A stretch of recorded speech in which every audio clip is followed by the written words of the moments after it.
point ko lang, nakakabudol kasi yung title. Nakakabudol yung title ng bill. Preventing Teenage Pregnancy. Ano pa bang grupo ng tao dito sa mundo na ayaw itong titulo na ito, i-prevent natin yung teenage pregnancy. Pero pag binasa mo yung buong bill, diba?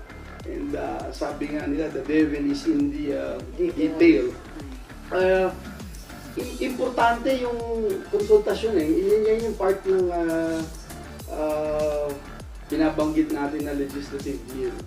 And nagugulat tayo doon sa magnitude of concerned citizens, concerned mothers, concerned schools, private schools, public schools, teachers. I can give you all the letters that I received from this measure, no? Nakaka-gimbal yung mga concerns, valid concerns ng iba't ibang grupo na ito ay radikal, ito ay inappropriate at damaging to children yung mga provision. Kasi nakakapangamba po, no?